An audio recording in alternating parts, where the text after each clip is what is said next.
This is problem 14.18. It is on page 936. An 18 kilogram cannonball and a 12 kilogram cannonball are chained together and fired horizontally with a velocity of 165 meters per second from the top of a 15-meter wall. The chain breaks during the flight of the cannonballs, and the 12 kilogram cannonball strikes the ground at a time of 1.5 seconds at a distance of 240 meters from the foot of the wall and 7 meters to the right of the line of fire. Determine the position of the other cannonball at that instant. Neglect the resistance of air. Okay, so what they've said for this problem, we set up a coordinate system something like this, with Z coming out of the board at us.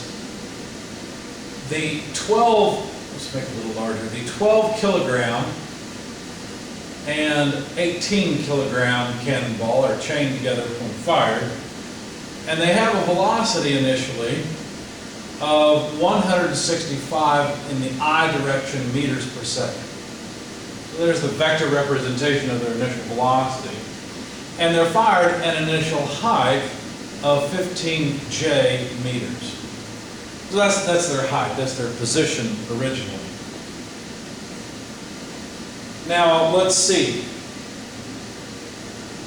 For mass 1, let's call this one the 12 kilogram, let's call it mass 1, and mass 2 will be the 18 kilogram. For mass 1, its position in the final state is 240 I minus 0J plus 7K meters. That's just its position from the origin, where it lands. And the question is, what is R2 final? Which of course would be the position of the cannonball. Now not final, I shouldn't say this. I should say at this time. Let's say, instead of final, I don't know, we'll call it F. That's good enough, I guess. Although, of course, that's not the real final position. The cannonball's presumably in the air somewhere. We'll see if it's below the ground, then we've got to go back and figure out where it landed, when. And let's do it this way. At t equal 1.5 seconds, because that's what they really want.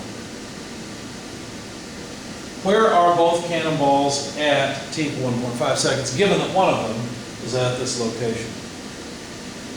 All right, now if we think about the momentum of the system, together, they're chained together initially, and so they have a combined momentum, as if they're one body initially.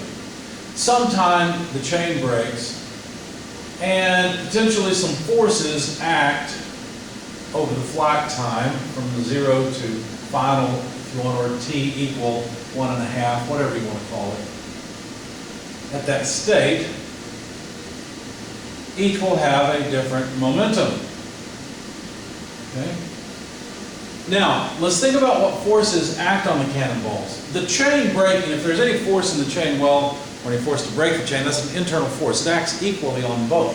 And what that really means is that the center of gravity of these two is going to continue forward even if the two are separate. In other words, we could use this equation to analyze what happens as if the two stayed together.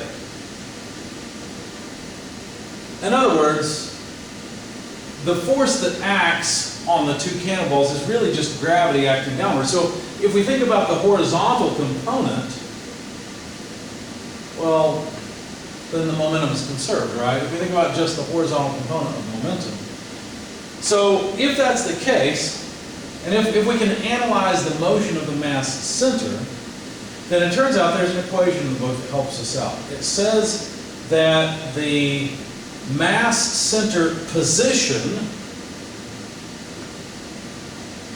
is based on the position of the bodies that make up the. Let me explain it after that. So in this case, where the mass center ends up can be calculated or related to the position of the other two masses. In this case, where there's no, where we're really trying to track the center of gravity of the combined masses. So we're interested in the motion of the center of mass, which makes our lives a little bit easier. For example, the final position for the center, that's on this side, the center of gravity on this side, analyzing that. That would be where? Well, 165 meters per second times 1.5 seconds. Right? That's where the center of gravity would end up. And that is 247.5 meters. That's how far away they would be if they stayed chained together. In the y direction, where would they be? Well, they would basically just fall, right? Now, how far would they fall? Would they fall the full 15 meters? Not necessarily. Remember that it is body 1 that has traveled the entire 15-meter height, right? If they had stayed together, how high would they be off the ground, or would they be under the ground? Let's find out. Well, it's just constant acceleration in the vertical direction, so whatever their initial height is, plus their initial velocity in the y direction times time, but of course they didn't have any initial velocity, they only had horizontal velocity, not vertical velocity, minus 1/2 gt squared. There's our constant acceleration equation. Now, their initial position was 15 meters high, nothing for the next term, minus 1/2, g is 9.81 meters per second squared. We've got 1.5 seconds squared worth of time. And so this comes out to a final position of 3.9, I don't know why I kept so many decimal places, but there it is, about 4 meters. So if the two were still chained together, then their center of mass would be at about 4 meters off the ground, still moving. Now one of them has hit the ground. What does that mean? That means the other one's still up in the air, right? Because the momentum would be related of the two. Apparently there was some force, one hit the other or something, and so it took off. So what that means is that the center mass, this term, r bar, should be, well, just 247.5 I plus 3.96375 J meters.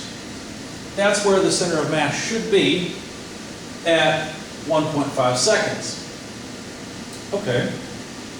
Now, if we expand this equation, what does it look like? Let's get rid of our momentum equation, because it was the conservation of momentum in the horizontal direction that led us here to analyze the center of mass.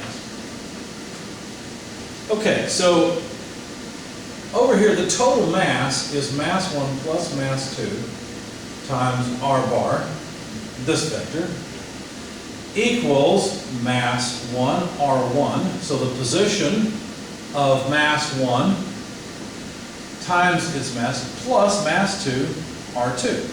Now this is what we're looking for. We want to know where the 18 kilogram mass is located. We know where the center of mass ought to be. We know where cannonball 1 is. This will tell us where cannonball 2 is at this point in time.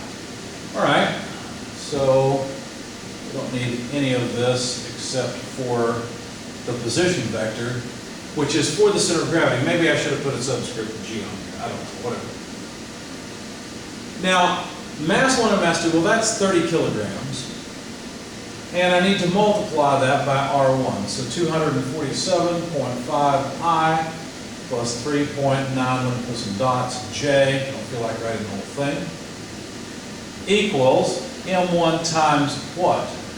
Well, times R1. They gave us R1, and that is 240I plus 7K. Why bother writing down the 0J? But we know what M1 is. It's 12 kilograms. Forgive me, let me drop my units because I'm running out of space. And then plus, what? Well, mass 2, 18 times R2, which we don't know R2 yet. That's what we're looking for. So what about if we divide through by 18 to solve for R2 and move everything to the other side? Well, what do we get? Well, let's see. If we divide through by 18 and multiply through the vector, we'll get 412I plus 6.60625J. These are in meters, of course, because we had kilograms times meters. We canceled kilograms because we divided by 18 kilograms. And then 12/18 times 240, etc., comes out to 160I plus 4.6 repeating K plus R2. So if we solve for vector R2, just taking this term to the other side, combining like terms, we subtract 160 from 412, that would give us 252I, which we can't really take a difference here, so plus 6.60625J, there's nothing to take away from that. But then, for this term, we'd have minus 4.6 repeating K, and these are all in meters. So what that means is the 18 kilogram mass is at X equal 252 meters, Y equals 6.60, I'm going to round it off, let's say 61 meters approximately, and Z equal negative 4.6 repeating meters. Okay? So that tells us the location of the 18 kilogram cannonball. It is still in the air. How do I know? Well, because it has a Y value greater than 0. So we don't have to worry about it having hit the ground ahead of time before mass 1 did. And this negative 4.6 just means it's back into the page, back into the board a little bit.